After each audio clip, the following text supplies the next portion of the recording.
2018 was truly a wonderful year for anime.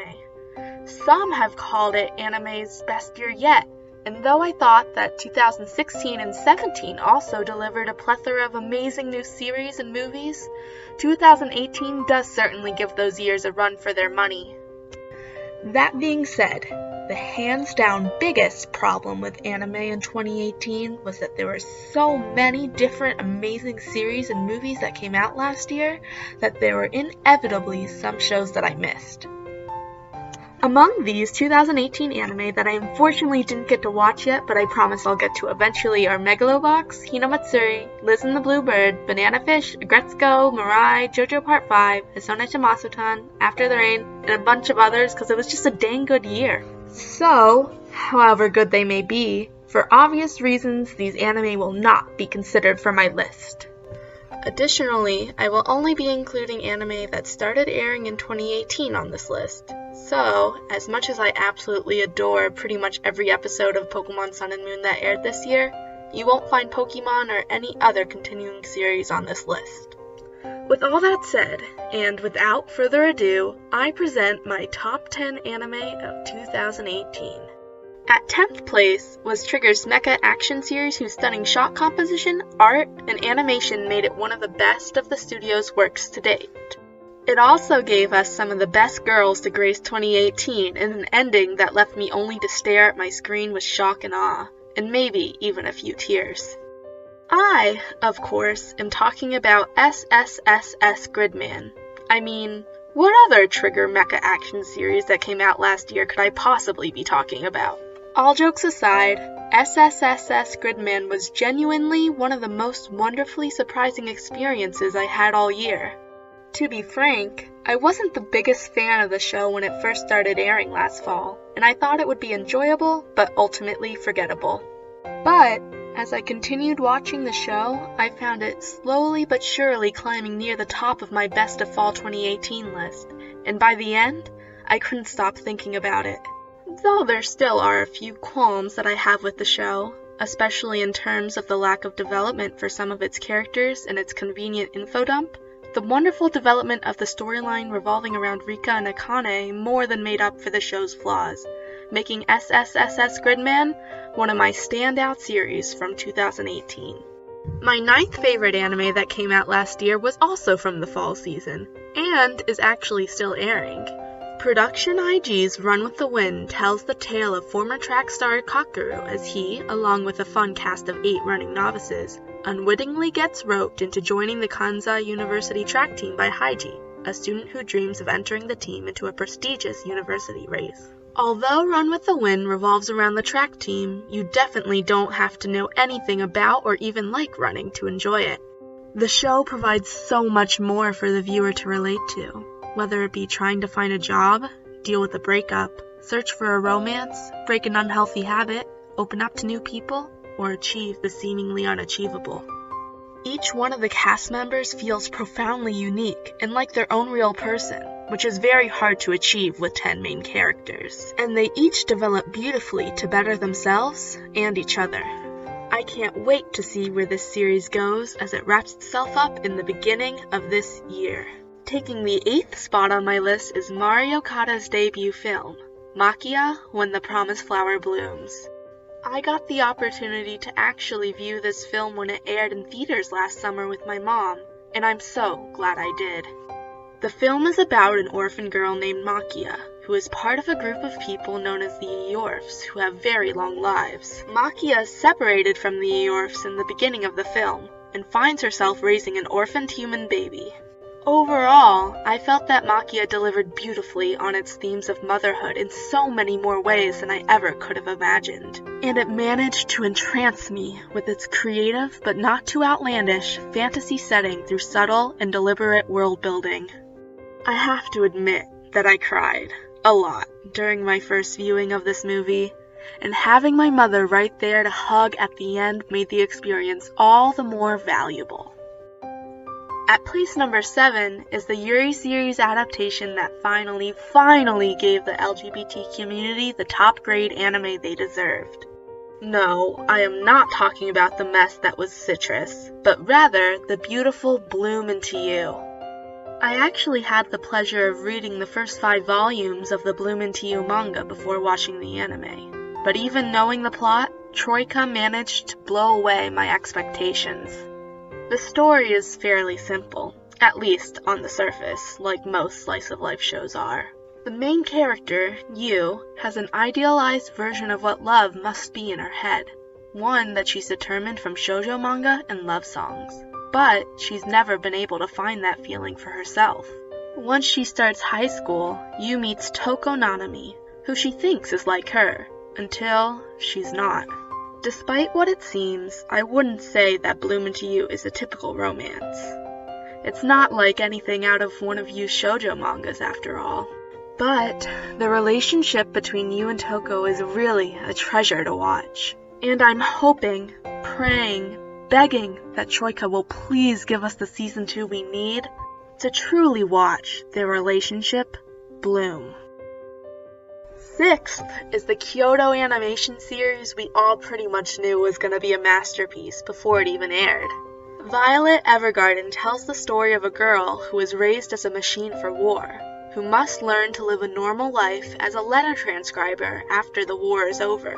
It's a story of love and loss, uniquely told through the perspective of a girl who has yet to discover what those words really mean. Violet Evergarden is stunning.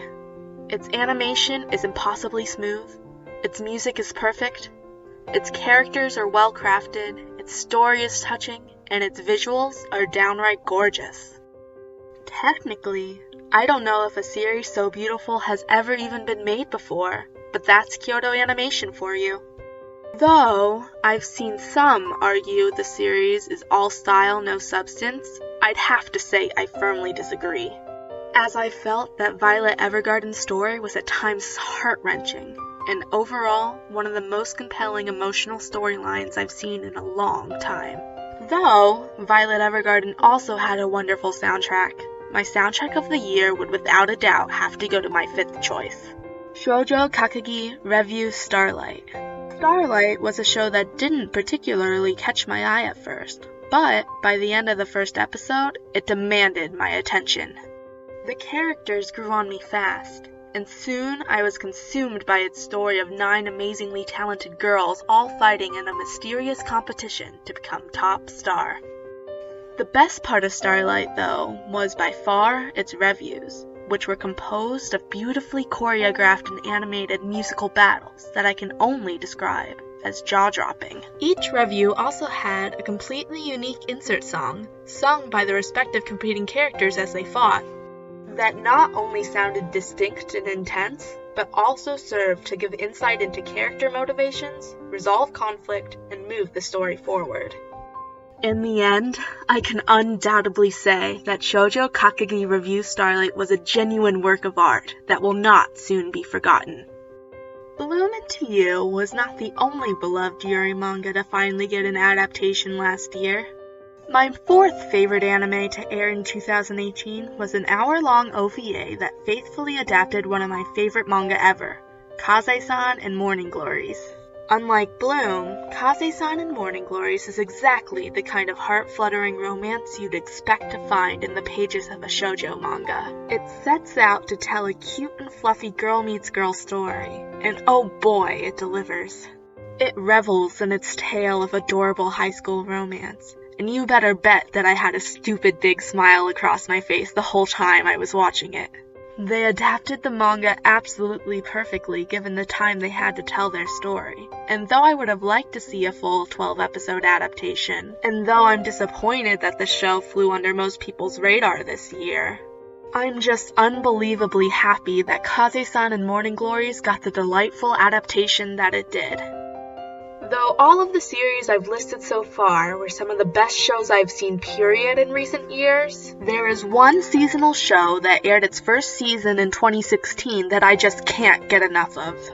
3rd on my list is the 3rd season of the beloved shonen action series, My Hero Academia. The show may be pretty mainstream at this point, but its popularity doesn't make it any less deserving of praise. In its 3rd season, Hero Aka gives a strong adaptation of the manga's training camp arc and hero licensure arc, and I feel that it delivered on both of these arcs pretty much perfectly.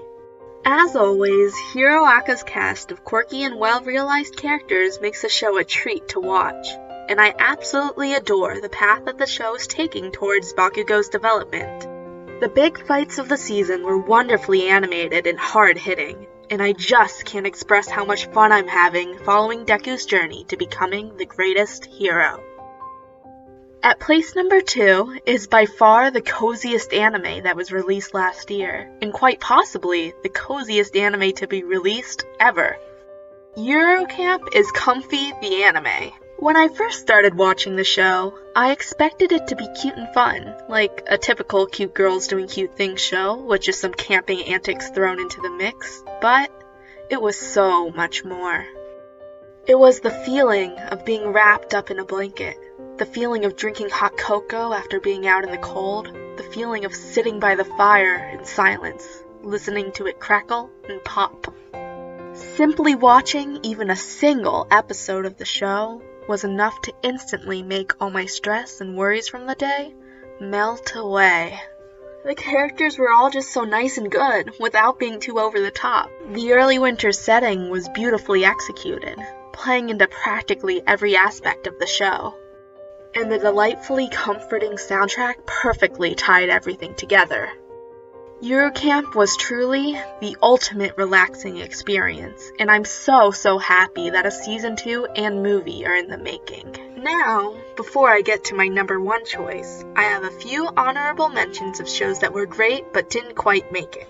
Zombieland Saga was a hilarious and heartfelt introduction for many to the idol genre. Pop Team Epic was overflowing with creativity, even if the jokes didn't always hit. Mitsuboshi Colors captured the true essence of cute kids being annoying brats. Devilman Crybaby's vulgarity made it hard to sit through, but Yuasa's phenomenal style and direction made it hard to put down. And Rascal Does Not Dream of Bunny Girl Senpai was surprisingly not really about bunny girls, and overall, a really earnest show. But the anime that surprised me most in 2018 was unsuspectingly a show that I went into with zero expectations, a show that I only even started because it was the first thing to air last January, and a show that immediately and almost unfairly secured the spot for not only my anime of the year, but also for one of my favorite anime of all time. A Place Further Than the Universe tells the heartwarming tale of 4 girls on a journey that leads to Antarctica. Each of the girls have their own distinct motivations for wanting to make the harsh journey to the place further than the universe, all spurred to motion by Shirase, who's been fighting to go to Antarctica ever since her mom died there on an expedition a few years earlier. Nothing I can say about A Place Further Than the Universe can give it the justice it deserves. Practically every single aspect of the show is simply spectacular, and its storyline is not only deeply moving, but also absolutely inspiring. It compelled me to put my youth into motion, and pushed me to take that one step into the unknown I needed to achieve my dreams and make the most out of my life. It was a wake-up call that made me feel like I couldn't just sit around and stumble through life anymore, waiting for adventure to come to me and my goals to meet themselves. No, I've got to say my dreams out loud and work towards them myself. And if anyone tells me what I can't achieve, I'll just have to scream in your face like Shirase when I do. A Place Further Than the Universe is perhaps even the reason I'm making this video right now, as starting a YouTube channel was always something I wanted to do, but until now, I was Mari, always too scared to take that leap. If you take anything away from this video, it's to please watch A Place Further Than the Universe. I promise you won't regret it. I'm Celestial Nerd, and thank you all for watching my first anime video here on YouTube. Also, make sure to let me know what your favorite anime from 2018 are, and your thoughts on my list in the comments below. And don't forget to like and subscribe for more anime content in the near future.